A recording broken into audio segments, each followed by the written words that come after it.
الباب 26 باب تحریم الظلم والأمر برد المظالم. ظلم کے حرام ہونے کا اور مظالم کے دفع کرنے کے حکم کا بیان۔ اللہ تعالی نے فرمایا ظالموں کا کوئی دوست ہوگا اور نہ سفارشی جس کی بات مانی جائے، اور فرمایا اللہ تعالی نے ظالموں کا کوئی مددگار نہیں ہوگا۔ لیکن احادیث، ان میں سے ایک حدیث ابو ذر رضی اللہ عنہ سے ہے جو باب المجاہدہ کے آخر میں گزر چکی ہے۔ کچھ اور احادیث یہ ہیں۔ وعن جابر رضی اللہ عنہ ان رسول اللہ صلی اللہ علیہ وسلم قال اتقوا الظلم فإن الظلم ظلمات يوم القيامة واتقوا الشح فإن الشح أهلك من كان قبلكم حملهم على أن سفكوا دماءهم واستحلوا محارمهم۔ حضرت جابر رضی اللہ عنہ سے روایت ہے، رسول اللہ صلی اللہ علیہ وسلم نے فرمایا ظلم کرنے سے بچو، اس لیے کہ ظلم قیامت والے دن اندھیروں کا باعث ہوگا، اور بخل سے بچو، اس لیے کہ بخل نے ہی ان لوگوں کو ہلاک کیا جو تم سے پہلے تھے۔ اس بخل نے انہیں اپنوں کا خون بہانے پر اور حرام چیزوں کو حلال سمجھنے پر آمادہ کیا۔ مسلم۔ وعن ابی ہریرہ رضی اللہ عنہ ان رسول اللہ صلی اللہ علیہ وسلم قال لتؤدن الحقوق إلى أهلها يوم القيامة حتى يقاد للشاة الجلحاء من الشاة القرناء رواه مسلم۔ حضرت ابو ہریرہ رضی اللہ عنہ سے روایت ہے، رسول اللہ صلی اللہ علیہ وسلم نے فرمایا تمہیں قیامت والے دن حق والوں کے حق ضرور ادا کرنے ہوں گے، حتیٰ کہ سینگ والی بکری سے بغیر سینگ والی بکری کو بدلہ دلوایا جائے گا۔ مسلم۔ وعن ابن عمر رضی اللہ عنہما قال كنا نتحدث عن حجة الوداع والنبي صلى الله عليه وسلم بين أظهرنا ولا ندري ما حجة الوداع حتى حمد الله رسول الله صلى الله عليه وسلم وأثنى عليه ثم ذكر المسيح الدجال فأطنب في ذكره وقال ما بعث الله من نبي إلا أنذره أمته أنذره نوح والنبيون من بعده وإنه إن يخرج فيكم فما خفي عليكم من شأنه فليس يخفى عليكم أن ربكم ليس بأعور وإنه أعور عين اليمنى كأن عينه عنبة طافية ألا إن الله حرم عليكم دماءكم وأموالكم كحرمة يومكم هذا في بلدكم هذا في شهركم هذا ألا هل بلغت؟ قالوا نعم. قال اللهم اشهد ثلاثا ويلكم أو ويحكم انظروا لا ترجعوا بعدي كفارا يضرب بعضكم رقاب بعض رواه البخاري وروى مسلم بعضه۔ حضرت ابن عمر رضی اللہ عنہما روایت کرتے ہیں کہ ہم حجۃ الوداع کے بارے میں گفتگو کرتے تھے جبکہ نبی کریم صلی اللہ علیہ وسلم ہمارے درمیان موجود تھے اور ہم نہیں جانتے تھے کہ حجۃ الوداع کیا ہے، یہاں تک کہ رسول اللہ صلی اللہ علیہ وسلم نے اللہ تعالی کی حمد و ثنا بیان فرمائی، پھر مسیح دجال کا ذکر فرمایا اور اس میں تفصیل سے کام لیا۔ آپ نے فرمایا جس نبی کو بھی اللہ تعالی نے بھیجا اس نے اپنی امت کو اس سے یعنی دجال سے ضرور ڈرایا۔ نوح علیہ السلام نے اس سے ڈرایا اور ان کے بعد آنے والے نبیوں نے ڈرایا، اور اگر وہ تم میں نکلے تو تم پر اس کا حال پوشیدہ نہ رہے تاکہ اسے آسانی سے پہچان لو۔ بس تم پر یہ بات پوشیدہ نہیں ہے کہ تمہارا رب کانا نہیں ہے، جبکہ اس کی یعنی دجال کی دائیں آنکھ کانی ہوگی، گویا کہ اس کی آنکھ ابھرا ہوا انگور ہے۔ خبردار، یقیناً اللہ تعالی نے تم پر تمہارے خون اور تمہارے مال تم پر حرام کر دیے ہیں۔ فرمایا اے اللہ تو گواہ ہو جا، 3 مرتبہ فرمایا، پھر فرمایا تمہارے لیے ہلاکت ہے یا تم پر افسوس ہے، دیکھو تم میرے بعد کافر نہ بن جانا کہ تم ایک دوسرے کی گردن مارنے لگو۔ اس کو بخاری نے روایت کیا اور مسلم نے بھی اس کا کچھ حصہ روایت کیا ہے۔ وعن عائشة رضی اللہ عنہا أن رسول الله صلى الله عليه وسلم قال من ظلم قيد شبر من الأرض طوقه من 7 أراضين متفق عليه۔ حضرت عائشہ رضی اللہ عنہا سے روایت ہے، رسول اللہ صلی اللہ علیہ وسلم نے فرمایا جس نے ایک بالشت کے برابر زمین ہتھیا کر کسی پر ظلم کیا تو اللہ تعالی کی طرف سے قیامت والے دن اسے 7 زمینوں کا طوق پہنایا جائے گا۔ بخاری و مسلم۔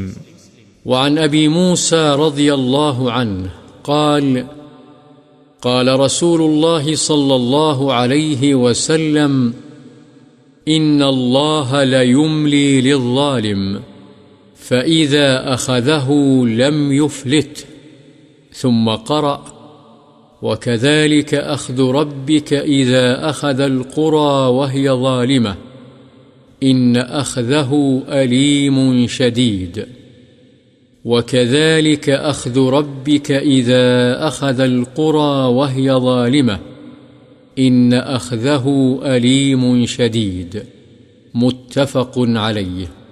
حضرت ابو موسیٰ رضی اللہ عنہ سے روایت ہے، رسول اللہ صلی اللہ علیہ وسلم نے فرمایا یقیناً اللہ تعالی ظالم کو مہلت دیتا ہے، لیکن پھر جب اس کی گرفت فرماتا ہے تو اسے نہیں چھوڑتا۔ پھر آپ نے یہ آیت تلاوت فرمائی، اور اسی طرح تیرے رب کی پکڑ ہے جب وہ بستیوں کو پکڑتا ہے جبکہ وہ ظلم کا ارتکاب کرتی ہیں، یقیناً اس کی پکڑ نہایت دردناک ہے۔ بخاری و مسلم۔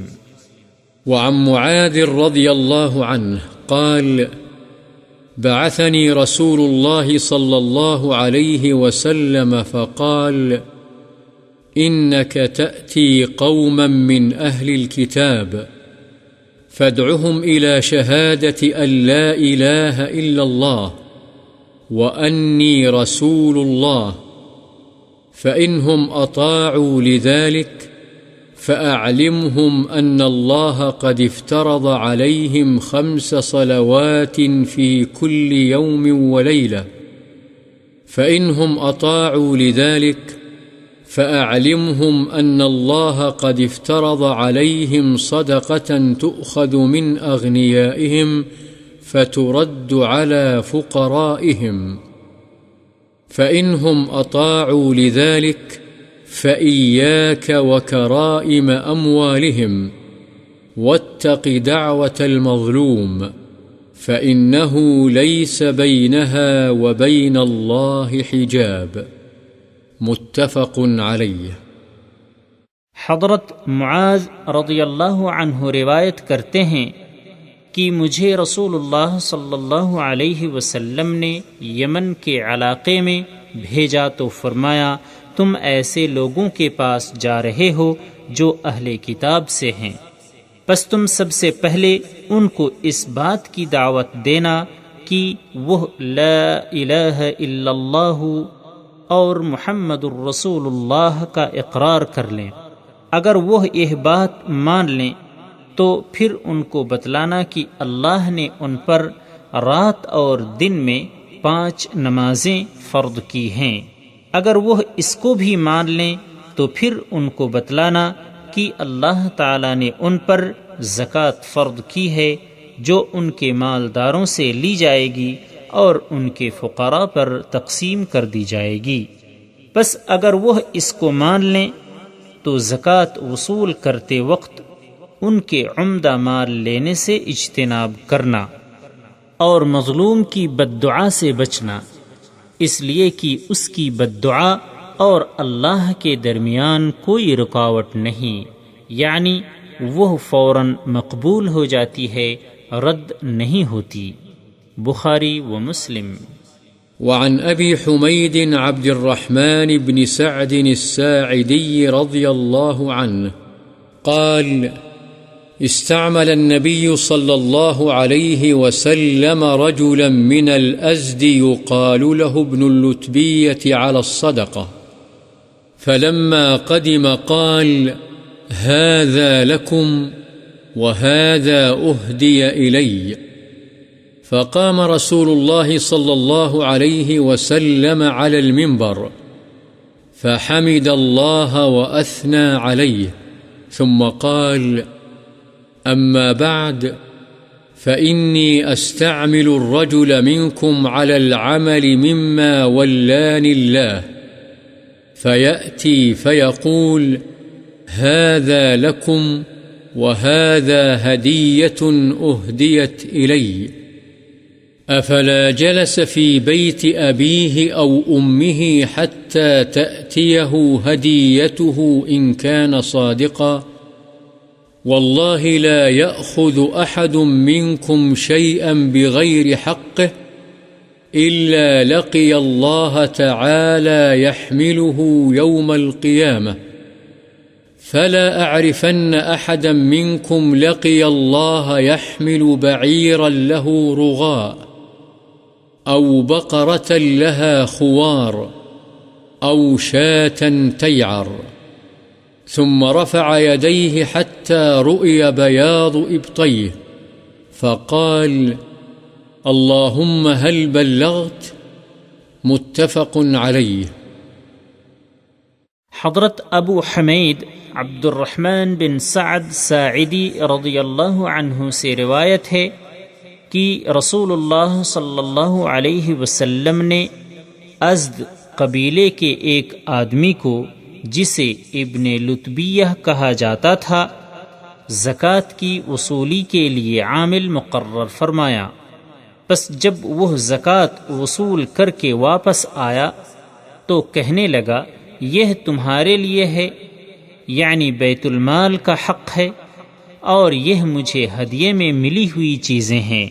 پس یہ سن کر رسول اللہ صلی اللہ علیہ وسلم منبر پر کھڑے ہوئے اور اللہ کی حمد و ثنا بیان کی، پھر فرمایا اما بعد، میں تم میں سے کسی آدمی کو کسی کام کے لیے عامل مقرر کرتا ہوں جن کا والی و سرپرست اللہ نے مجھے بنایا ہے، پس وہ واپس آتا ہے اور کہتا ہے یہ تمہارے لیے ہے اور یہ ہدیہ ہے جو مجھے لوگوں کی طرف سے دیا گیا ہے، پس یہ اپنے باپ یا ماں کے گھر کیوں نہیں بیٹھا رہا حتیٰ کہ اس کا ہدیہ آئے اگر وہ سچا ہے۔ مطلب یہ تھا کہ جس کو یہ ہدیہ کہہ رہا ہے وہ ہدیہ نہیں، یہ اس سرکاری منصب کا نتیجہ ہے جس پر اسے مقرر کیا گیا تھا، اگر یہ ہدیہ ہوتا تو اسے گھر میں بھی ملتا۔ اللہ کی قسم تم میں سے کوئی شخص کوئی چیز اس کے حق کے بغیر لے گا تو وہ اللہ تعالیٰ کو اس حال میں ملے گا کہ قیامت والے دن وہ اسے اٹھائے ہوئے ہوگا، پس میں تم میں سے کسی شخص کو نہ دیکھوں کہ وہ اللہ سے ملاقات کے وقت ناجائز طریقے سے حاصل کردہ اونٹ کو اٹھائے ہوئے ہو جو بلبلا رہا ہو، یا گائے کو جس کی آواز ہو، یا بکری کو جو ممیا رہی ہو۔ پھر آپ نے دونوں ہاتھ اٹھائے یہاں تک کہ آپ کے بغلوں کی سفیدی نظر آنے لگی۔ پھر آپ نے فرمایا، اے اللہ، کیا میں نے پہنچا دیا؟ 3 مرتبہ آپ نے یہ فرمایا۔ بخاری و مسلم۔ وعن أبي هريرة رضي الله عنه عن النبي صلى الله عليه وسلم قال: من كانت عنده مظلمة لأخيه من عرضه أو من شيء فليتحلله منه اليوم قبل أن لا يكون دينار ولا درهم.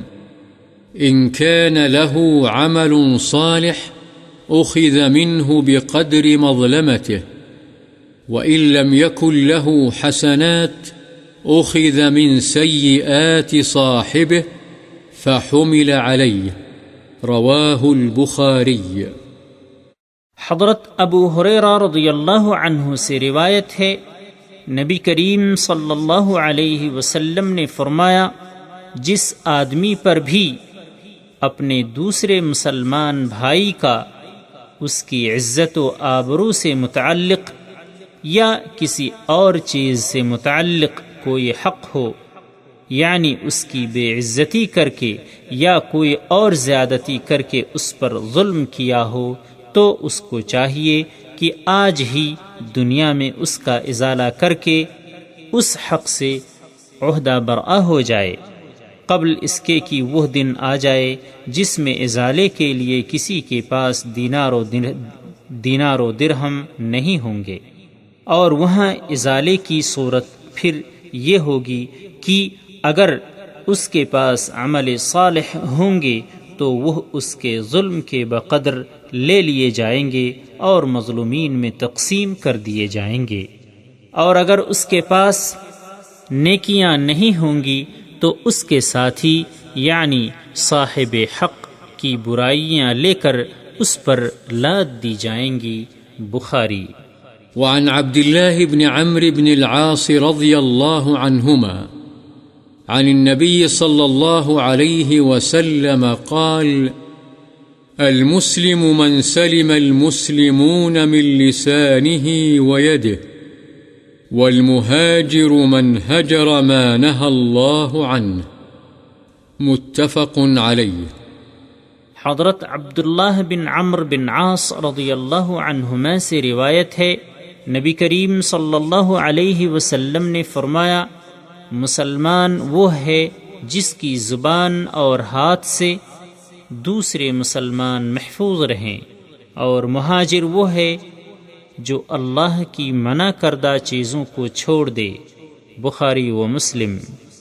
وعنه رضي الله عنه قال: كان على ثقل النبي صلى الله عليه وسلم رجل يقال له كركرة فمات، فقال رسول الله صلى الله عليه وسلم: هو في النار. فذهبوا ينظرون إليه فوجدوا عباءة قد غلها. رواه البخاري۔ انہیں حضرت عبداللہ بن عمر رضی اللہ عنہما سے روایت ہے کہ رسول اللہ صلی اللہ علیہ وسلم کے سامان پر ایک آدمی مقرر تھا جس کو کرکرہ کہا جاتا تھا، وہ مر گیا تو رسول اللہ صلی اللہ علیہ وسلم نے فرمایا وہ جہنم میں ہے۔ پس یہ سن کر لوگ اسے دیکھنے لگے کہ آخر کیا بات ہے۔ پس صحابہ رضی اللہ عنہم نے اس کے پاس ایک عبا یعنی سیاہ دھاریوں والی چادر پائی جسے اس نے مال غنیمت سے چرا لیا تھا۔ بخاری۔ وعن أبي بكرة نفيع بن الحارث رضي الله عنه عن النبي صلى الله عليه وسلم قال: إن الزمان قد استدار كهيئته يوم خلق الله السماوات والأرض. السنة 12 شهرا، منها 4 حرم، 3 متواليات: ذو القعدة وذو الحجة والمحرم ورجب مضر، الذي بين جمادى وشعبان. أي شهر هذا؟ قلنا: الله ورسوله أعلم. فسكت حتى ظننا أنه سيسميه بغير اسمه. قال: أليس ذا الحجة؟ قلنا: بلى. قال: فأي بلد هذا؟ قلنا: الله ورسوله أعلم. فسكت حتى ظننا أنه سيسميه بغير اسمه. قال: أليس البلدة؟ قلنا: بلى. قال: فأي يوم هذا؟ قلنا: الله ورسوله أعلم. فسكت حتى ظننا أنه سيسميه بغير اسمه. قال: أليس يوم النحر؟ قلنا: بلى. قال: فإن دماءكم وأموالكم وأعراضكم عليكم حرام، كحرمة يومكم هذا في بلدكم هذا في شهركم هذا. وستلقون ربكم فيسألكم عن أعمالكم. ألا فلا ترجعوا بعدي كفارا يضرب بعضكم رقاب بعض. ألا ليبلغ الشاهد الغائب. فلعل بعض من يبلغه أن يكون أوعى له من بعض من سمعه. ثم قال: ألا هل بلغت؟ ألا هل بلغت؟ قلنا: نعم. قال: اللهم اشهد. متفق عليه۔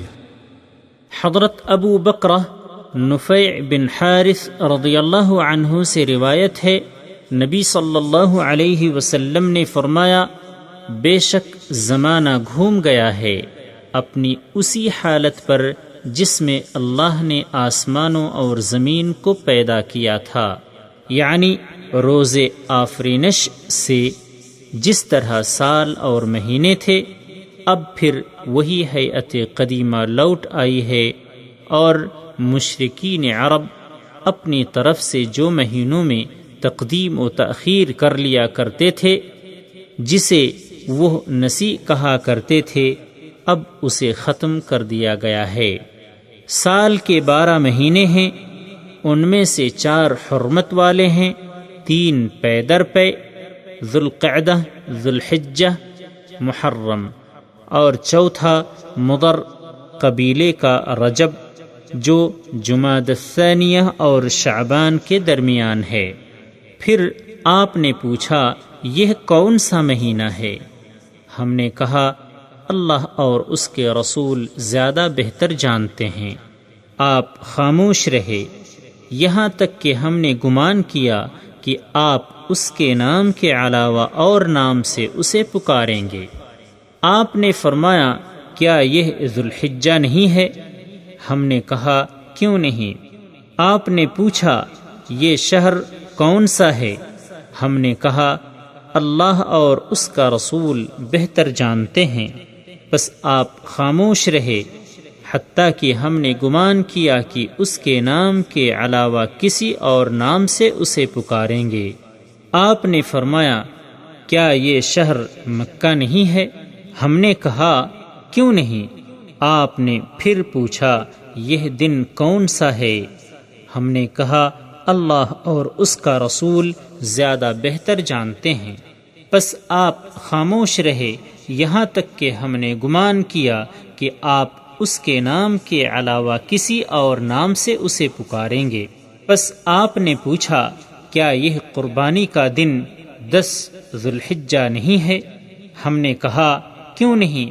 آپ نے فرمایا بے شک تمہارے خون، تمہارے مال اور تمہاری عزتیں تمہارے درمیان آپس میں اسی طرح حرام ہیں جس طرح تمہارے اس دن کی حرمت تمہارے اس شہر میں اور تمہارے اس مہینے میں ہے، اور عن قریب تم اپنے رب سے ملو گے، پس وہ تم سے تمہارے اعمال کی بابت باز پرس کرے گا۔ خبردار تم میرے بعد کافر نہ بن جانا کہ تم ایک دوسرے کی گردنیں مارو۔ سن لو جو یہاں حاضر ہے وہ غائب کو یہ باتیں پہنچا دے، اس لیے کہ شاید وہ شخص جس کو یہ باتیں پہنچائی جائیں ان سے زیادہ یاد رکھنے والا ہو جنہوں نے براہ راست مجھ سے سنا ہے۔ پھر آپ نے فرمایا خبردار میری بات سنو اور بتاؤ کیا میں نے پہنچا دیا ہے؟ کیا میں نے پہنچا دیا ہے؟ ہم نے کہا ہاں حضور۔ آپ نے فرمایا اے اللہ گواہ ہو جا۔ بخاری و مسلم۔ وعن أبي أمامة إياس بن ثعلبة الحارثي رضي الله عنه أن رسول الله صلى الله عليه وسلم قال: من اقتطع حق امرئ مسلم بيمينه فقد أوجب الله له النار وحرم عليه الجنة. فقال رجل: وإن كان شيئا يسيرا يا رسول الله؟ فقال: وإن قضيبا من أراك. رواه مسلم۔ حضرت ابو امامہ ایاس بن ثعلبہ حارثی رضی اللہ عنہ سے روایت ہے، رسول اللہ صلی اللہ علیہ وسلم نے فرمایا جس نے کسی مسلمان آدمی کا حق جھوٹی قسم کے ذریعے سے قطع کر لیا یعنی ناحق لے لیا، یقیناً اللہ نے اس پر جہنم کی آگ واجب اور جنت حرام فرما دی۔ ایک شخص نے کہا اے اللہ کے رسول، چاہے وہ تھوڑی سی چیز ہو؟ آپ نے ارشاد فرمایا اگرچہ پیلوں کے درخت کی ایک شاخ ہی ہو۔ مسلم۔ وعن عدي بن عميرة رضي الله عنه قال: سمعت رسول الله صلى الله عليه وسلم يقول: من استعملناه منكم على عمل فكتمنا مخيطا فما فوقه كان غلولا يأتي به يوم القيامة. فقام رجل أسود من الأنصار كأني أنظر إليه فقال: يا رسول الله اقبل عني عملك. قال: وما لك؟ قال: سمعتك تقول كذا وكذا. قال: وأنا أقوله الآن. من استعملناه على عمل فليجئ بقليله وكثيره فما أوتي منه أخذ وما نهي عنه انتهى. رواه مسلم۔ حضرت عدی بن عمیرہ رضی اللہ عنہ سے روایت ہے، میں نے سنا رسول اللہ صلی اللہ علیہ وسلم فرماتے تھے جس کو ہم تم میں سے کسی شخص کو کسی کام پر عامل مقرر کریں بس وہ ہم سے ایک سوئی یا اس سے زائد یا کم کوئی چیز چھپائے تو یہ غلول یعنی خیانت اور چوری ہوگی، جس کے ساتھ وہ قیامت والے دن بارگاہ الہی میں حاضر ہوگا۔ پس انصار میں سے ایک سیاہ فام آدمی کھڑا ہوا، گویا کہ میں اسے دیکھ رہا ہوں، اور اس نے کہا یا رسول اللہ، آپ نے مجھے جو اپنی ذمہ داری سونپی ہے وہ مجھ سے واپس لے لیجئے۔ آپ نے پوچھا تمہیں کیا ہے؟ اس نے کہا میں نے آپ کو اس طرح فرماتے ہوئے سنا ہے جس سے میں ڈر گیا ہوں۔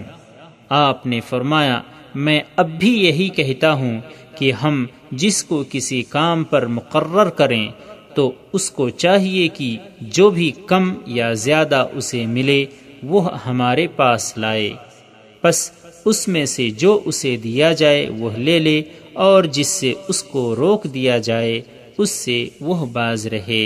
مسلم۔ وعن عمر بن الخطاب رضي الله عنه قال لما كان يوم خيبر أقبل نفر من أصحاب النبي صلى الله عليه وسلم فقالوا فلان شهيد وفلان شهيد، حتى مروا على رجل فقالوا فلان شهيد، فقال النبي صلى الله عليه وسلم كلا إني رأيته في النار في بردة غلها أو عباءة، رواه مسلم۔ حضرت عمر بن خطاب رضی اللہ عنہ بیان فرماتے ہیں کہ جب خیبر والا دن ہوا یعنی جنگ خیبر ہوئی تو اصحاب رسول صلی اللہ علیہ وسلم میں سے کچھ آدمی آئے اور انہوں نے کہا کہ فلاں شخص شہید ہے اور فلاں شہید ہے، حتیٰ کہ ایک آدمی کے پاس سے وہ گزرے تو کہا فلاں بھی شہید ہے۔ پس نبی صلی اللہ علیہ وسلم نے فرمایا ہرگز نہیں، میں نے ایک چادر کی وجہ سے جو اس نے چرائی تھی اسے جہنم میں دیکھا ہے۔ مسلم۔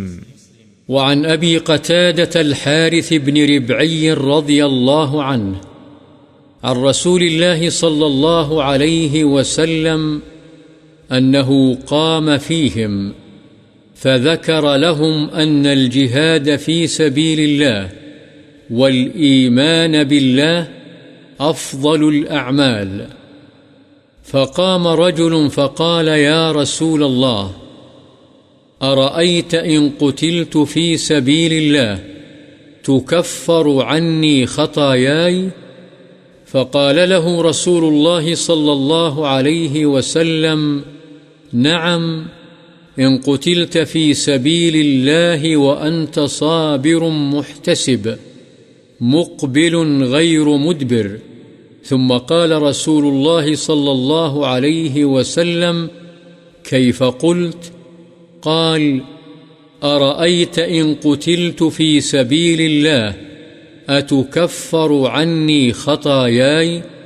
فقال رسول الله صلى الله عليه وسلم نعم وأنت صابر محتسب مقبل غير مدبر إلا الدين فإن جبريل قال لي ذلك، رواه مسلم۔ حضرت ابو قتادہ حارث بن ربعی رضی اللہ عنہ سے روایت ہے کہ رسول اللہ صلی اللہ علیہ وسلم لوگوں میں کھڑے ہوئے اور ان کے لیے ذکر فرمایا کہ اللہ کے راستے میں جہاد کرنا اور اللہ پر ایمان لانا سب عملوں سے افضل ہے۔ ایک آدمی کھڑا ہوا اور کہا یا رسول اللہ یہ فرمائیے اگر میں اللہ کی راہ میں قتل کر دیا جاؤں تو کیا میرے گناہ معاف کر دیے جائیں گے؟ رسول اللہ صلی اللہ علیہ وسلم نے اس سے فرمایا ہاں، اگر تو اس حال میں اللہ کی راہ میں قتل کر دیا جائے کہ تو صبر کرنے والا، ثواب کی نیت رکھنے والا، دشمن کی طرف رخ کر کے لڑنے والا، نہ کہ پیٹھ دکھا کر بھاگنے والا۔ پھر رسول اللہ صلی اللہ علیہ وسلم نے فرمایا تو نے کیسے کہا تھا؟ اس نے کہا یہ بتلائیے اگر میں اللہ کی راہ میں قتل کر دیا جاؤں تو کیا مجھ سے میرے گناہ معاف کر دیے جائیں گے؟ رسول اللہ صلی اللہ علیہ وسلم نے فرمایا ہاں، اگر تو قتل کر دیا جائے جبکہ تو صبر کرنے والا، اللہ سے ثواب کی امید رکھنے والا، دشمن کی طرف رخ کر کے لڑنے والا اور پیٹھ دکھا کر بھاگنے والا نہیں تھا، سوائے قرض کے کہ وہ معاف نہیں ہوگا، اس لیے کہ جبریل علیہ السلام نے مجھ سے یہ کہا ہے۔ مسلم۔ وعن أبي هريرة رضي الله عنه أن رسول الله صلى الله عليه وسلم قال: أتدرون ما المفلس؟ قالوا: المفلس فينا من لا درهم له ولا متاع. فقال: إن المفلس من أمتي من يأتي يوم القيامة بصلاة وصيام وزكاة، ويأتي وقد شتم هذا وقذف هذا وأكل مال هذا وسفك دم هذا وضرب هذا، فيعطى هذا من حسناته وهذا من حسناته، فإن فنيت حسناته قبل أن يقضى ما عليه أخذ من خطاياهم فطرحت عليه ثم طرح في النار۔ رواه مسلم۔ حضرت ابو ہریرہ رضی اللہ عنہ سے روایت ہے، رسول اللہ صلی اللہ علیہ وسلم نے فرمایا، کیا تم جانتے ہو مفلس کون ہے؟